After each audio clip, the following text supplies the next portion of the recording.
Welcome to Fossil Creek Nursery and Tree Farm, or Tree Farm and Nursery, however you prefer. I'm Max. I'll be the gardening coach for today, and we're going to talk about edibles in containers. And containers could be pots or raised beds, and edibles could be vegetables, flowers, or herbs. So we'll talk a little bit about all of them. First of all, we're kind of getting into the warm season, so a lot of the things are behind us.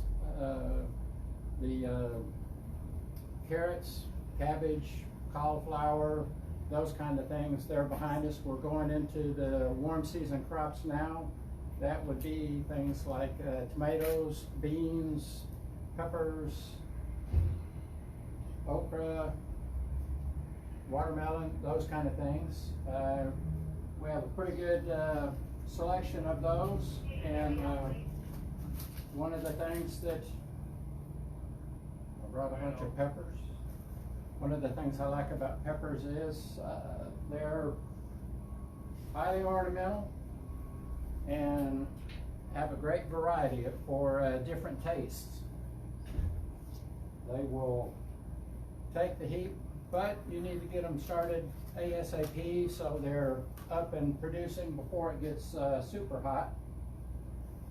I'll go over a few of the guys we have on call here. Of course, as always, jalapeno, the forever. And we have one called Garden Leader. That's a purple bell. So we'll kind of get into the colors here. Sweet pepper, this one's a candy cane, which you can't really see it a whole lot, but the foliage is going to be variegated with white, and the fruits are going to be kind of striped. Golden California Wonder, and just regular California Wonder, which shows green, but it'll mature red. And Big Bertha, she lives up to her name. She's bigger than a California Wonder. Yellow Bell, a Rainbow Mix, and an Ancho, which is kind of a darkish color. And Hot Pepper, Big Chili, a red one. So, and those guys put on fruit, and some of them right here have already started. They already have little fruits on them. Quite ornamental. Another ornamental item we have, the okra burgundy. You can see the stems are kind of burgundy. The leaves will have some burgundy with the green, and the fruit is burgundy. And those love the heat. They'll produce through the summer and into the fall. Very ornamental. The blooms on those also look like a small yellow hibiscus bloom. So they're ornamental in that regard too. In container, we also have a watermelon sugar baby, which that one is not a huge vine, so you could do that in a container.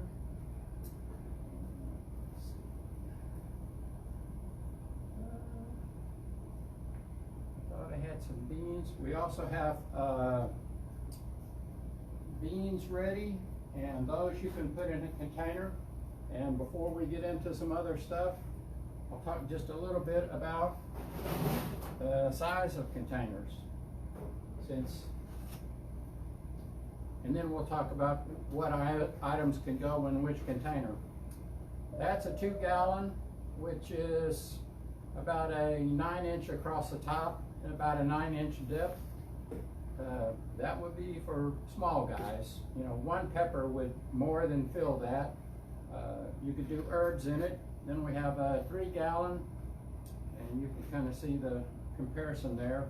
I don't have a 5-gallon. 5-gallon would look basically the same as a 3-gallon, just a little deeper. And then we get into that would be in the neighborhood of a 10 to 15 gallon. And they come in a few different shapes. You know, these are 15 gallon, that one a little shorter and wider, which would be a great thing. You could have plenty of room for something in the middle, and then little items around the edge, since it's wider and plenty deep. That could be a really attractive planting with herbs around the edge. And the same item, just a little taller. Tomatoes would take care of that whole container. Since tomatoes, as far as containers go, they're the ones that are going to take up typically the most space. They're going to, if you were to put a tomato in a raised bed, it's going to take up a minimum of 2 feet by 2 feet, and most of the varieties would actually take up 3 foot by 3 feet. And if you were doing that for things like tomatoes and even larger growing peppers, tomato cage would really help out. Of course, we have no shortage of wind, so these guys, you know, they'll stick way down into the soil to give you stability, and they'll help tomatoes and peppers or beans, just about anything, be more stable and cope with the excessive wind that we get from time to time. Along with these, you could also use stretch tie to tie if you were just going to use stakes or something like that, or a trellis if you were growing cucumbers, which would go up a trellis. That's kind of the best way to do cucumbers. And you can do those now. They like the heat, but this stretch tie doesn't have any wire in it. It's just plastic, but it's tough, and it'll do a good job of stabilizing the vegetables to where they're not on the ground. And there's not a whole lot of benefit ever from tomatoes sprawling on the ground. Always good to have them held up if you need to.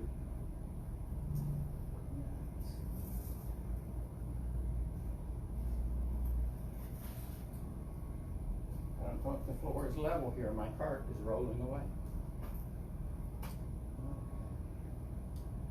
And along with vegetables, I brought a few other little guys up here. This is a blueberry bush, which has got quite a crop of blueberries on it. And the reason I kind of suggest this for containers, either a raised bed or a big pot, blueberries, they'll cope with our weather, but they don't like our soil. They want a acidic, humusy type soil, you know, typically what you would have for an azalea or something like that. So you can easily fulfill that in a container. If you put a blueberry in a container, this is a 25 gallon pot, if I can show you. That wouldn't be an excessive size for a blueberry, since they get to be a pretty big bush. And you would just use sphagnum peat and our planters mixed together in that one, and they would do well in it.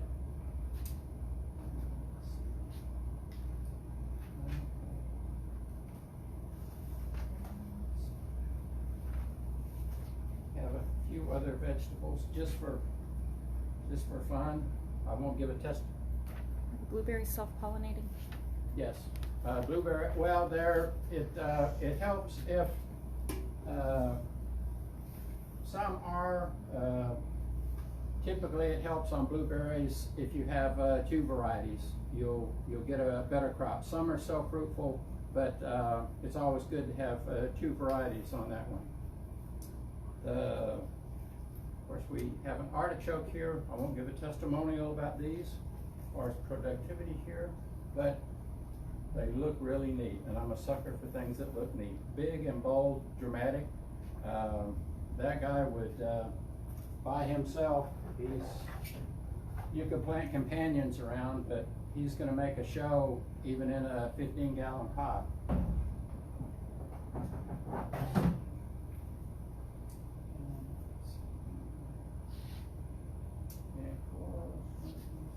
Oh, here's a guy I was looking for. I knew I had the Blue Lake bush bean. Those grow quick, and like a lot of things like the cucumbers or zucchini, okra, the beans, keep them picked as they produce. That keeps them producing. And these guys will do well in a pot also. I also brought up here one of the more compact eggplants, Ichiban, and that one is a compact bush, produces little thin fruit, but that's another also a very heat tolerant, so it will produce on into the summer.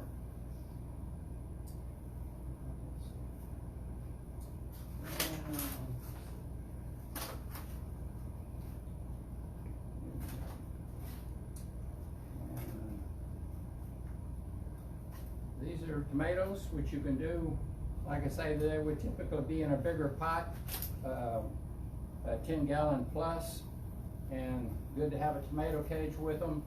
I've got a couple Juliet, kind of a grape type, will get rather tall, lemon boy, medium size, kind of different, and tomato red grape, very productive one.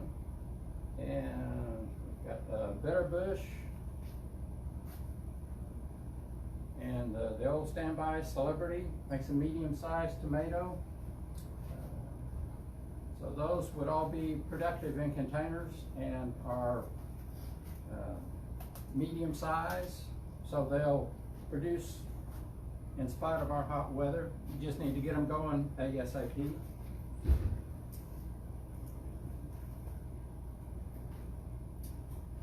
Now I've got to get the vegetables out of the way.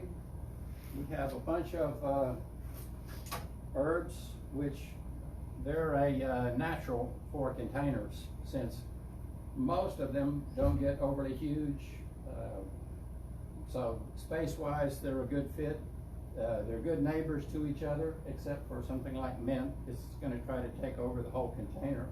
So keep that in mind. And mint is typically something that you do want to put in a container. You don't want to just put it in your flower bed unless you would like to have a whole flower bed of mint.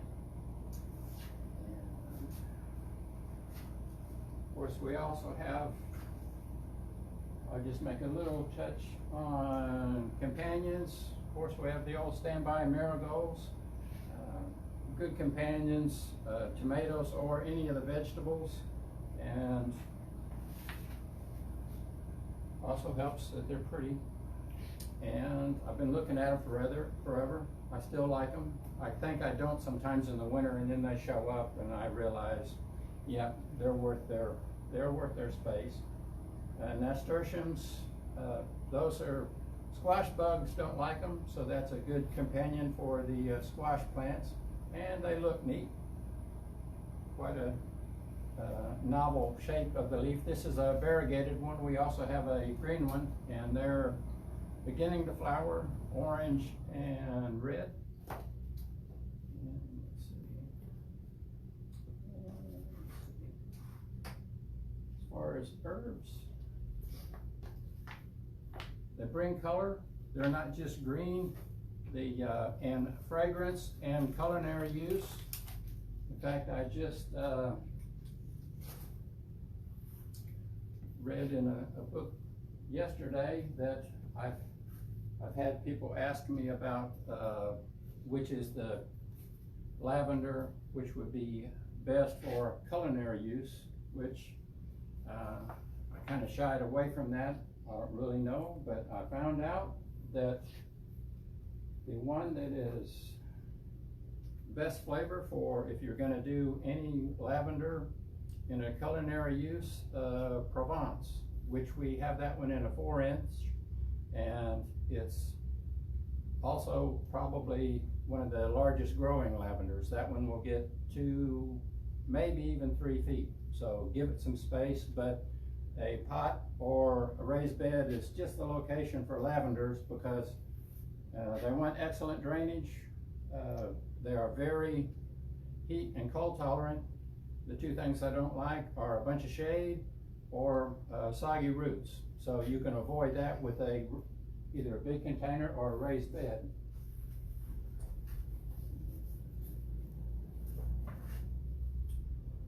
And we have numerous varieties of lavender. This is Spanish lavender. They're just about to come into bloom. They've got a pinkish purple bloom, kind of a thicker bloom than a typical lavender. We also have Goodwin Creek, which is a grayish type. Also, both of those, in fact, all of these are winter hardy varieties. Carry out, please.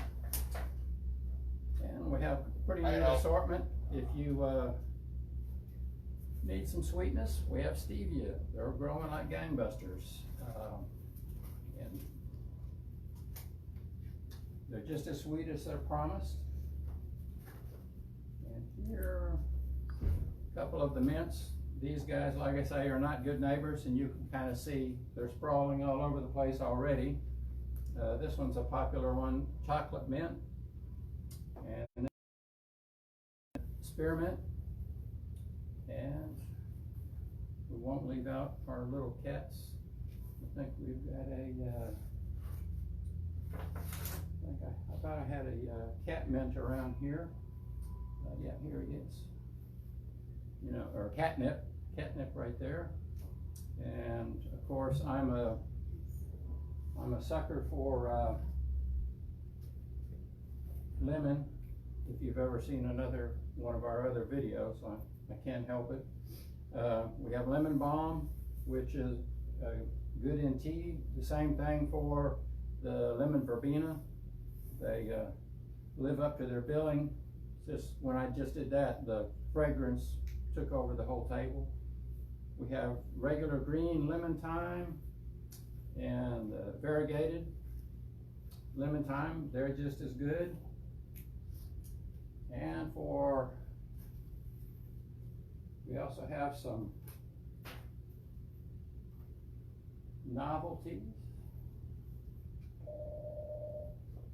This one I've used the past couple years. It's a eucalyptus, a lemon eucalyptus. And it's not winter hardy, but the last 2 years I've planted one about like this, about this time of year, in raised bed. You could do them in a big container, and by August they're this tall, and a neat lemon scent, ornamental. So if you needed something to have some height and be showy, that one would be neat.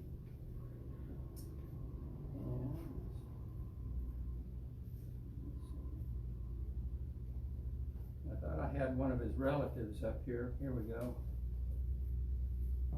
Just the silver eucalyptus. You know, that's the one that most people are used to seeing. And this one is not completely winter hardy here, so it'd probably be better in a container. Tag on it says hardy to 20. So typically, if you had it in a sheltered spot, you know, it could go through like this winter, which was basically canceled. If you had it in a microclimate that was protected, like on the south side of your house, that one would go through. If not, and typically you have them in a container, the number of days that you have to protect them from the cold, even in an average winter, aren't that many days.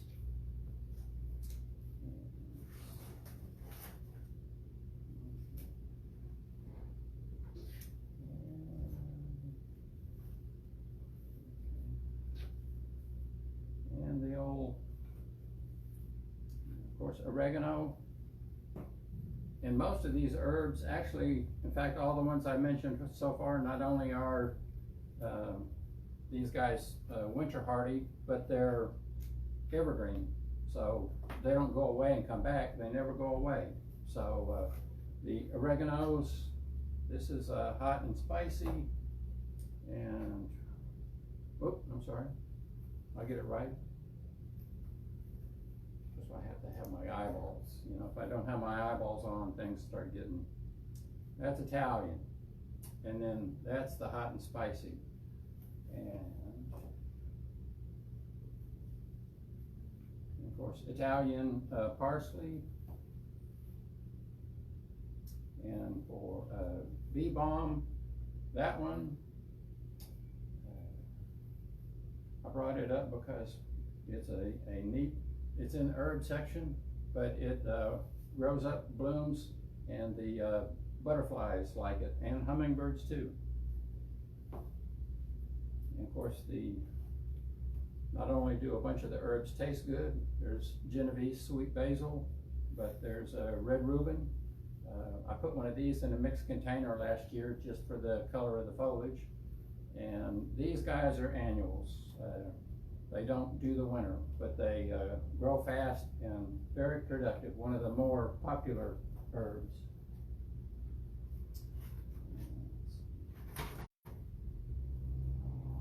And of course, I've got some rosemary here, which is kind of and this one here, the big one here, that's a Tuscan blue rosemary. I saw that in one reference. It was referred to as the workhorse, and it gets big as a horse. That one can go, 5 feet, 6 feet, maybe even more.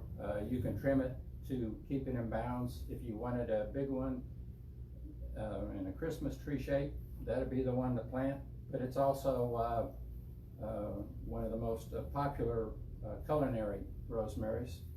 And if you don't have that kind of space, we just got this one this year. It's Chef's Choice, and this is like a 18-inch tall, 12-inch wide ornamental. And of course, both of these are very winter hardy, evergreen. This one is super high oil content for culinary use, and very ornamental. This one of the things you may not be able to see there, but it looks like the stems are white, so it has kind of a distinctive look. And of course, along with big herbs, this is a bay leaf. So they are hardy here, relatively slow growing. We do have some of these also in patio trees.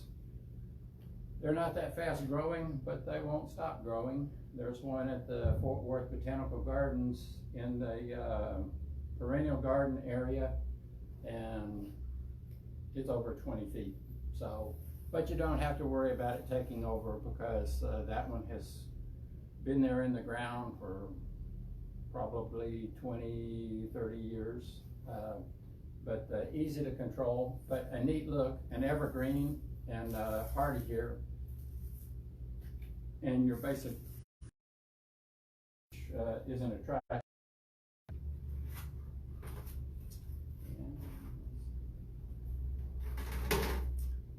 Of course, I didn't mention earlier, but nasturtiums, their flowers are edible. And of course, here we have chives, which onion chives and garlic chives, and of course the foliage, culinary use, and also both of them bloom. Let's see, I can never remember. Here we go. The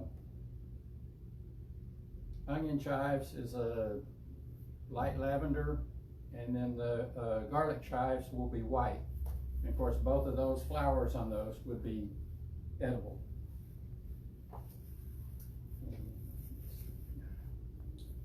And I brought up, here we have the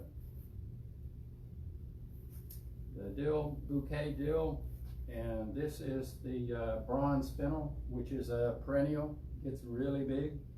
The dill is an annual, but we'll get pretty good size.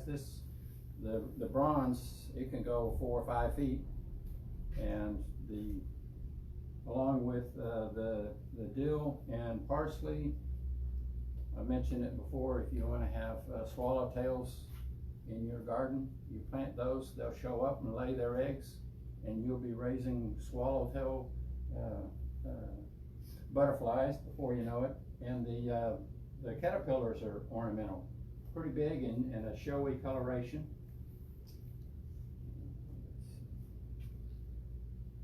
Also, a lot of the herbs, this is the Bergarten sage. It's similar flavor to the regular culinary sage that giving, just a bigger leaf, but evergreen, hardy. I've used that one in mixed containers just before, just because of the look of the foliage. And in the same family, there's a golden sage, variegated yellow, really pretty. And this is the tricolor sage, green, white, and it's got some reddish or pink on the leaves. Another hardy one. It won't crowd out its neighbors. Of course, they're very heat and sun tolerant.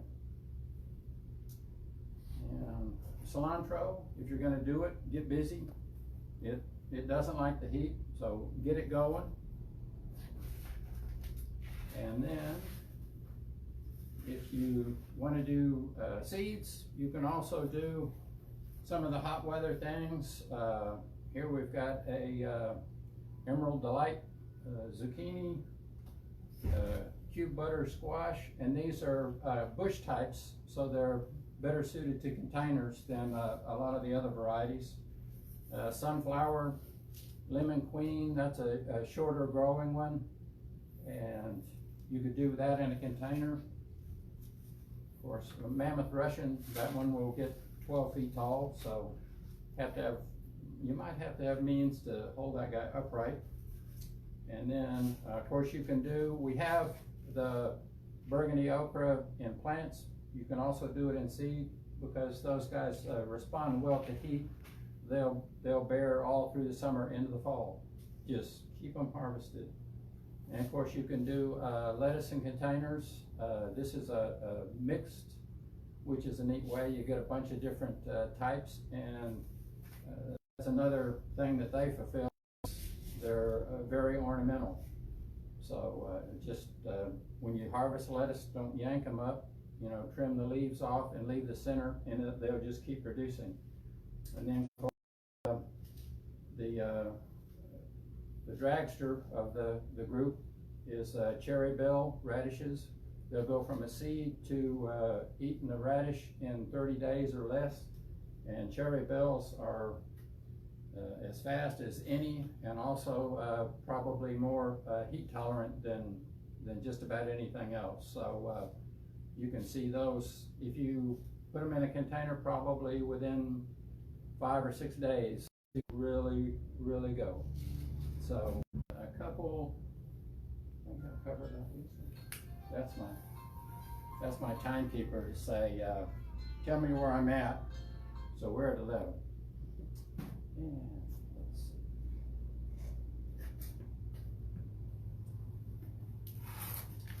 see. And some different things. Not your regular item, but it will bear fruit. It's kind of got grayish foliage, and the thing I like about the pineapple guavas, their stems are kind of an orangey color, and they will produce a neat looking flower. The flower is actually edible, and also the guava that it produces is edible. They're evergreen, winter hardy. You can do it in a container or in the ground. They'll be in the nature of 4 or 5 feet tall. A neat look and something different. And I ate some of those. I went to the Dallas Arboretum right before Christmas, and under those they have a bunch of them over there. There were some laying on the ground, so if they're laying on the ground, that means they're fair game. So I ate some pineapple guava, really good taste, and they produce here. So now this guy, I'm a sucker for things that look neat, and what are my guesses here? This one is a bunch of buds. It's about to break out all over, and it's got some of the buds that are flowers that are already finishing up, but this one's primarily an ornamental dwarf pomegranate, but will set fruit. They're gonna be small, but blooms all through the summer. And I don't think well, that one's about to open up, but it looks like we've got about 40 or so buds on there, and it's a 2 to 3 footer, so it's a neat one for a container. They lose their leaves in the winter, so even in a container, you're not gonna have to protect this one in the winter. Very hardy, so, and if you have critters giving you problems, which you might very well, we also have some ladybugs on hand. I saw some aphids out and about this morning, and ladybugs are aphid eating machines. And their larvae also eat tons and tons of them.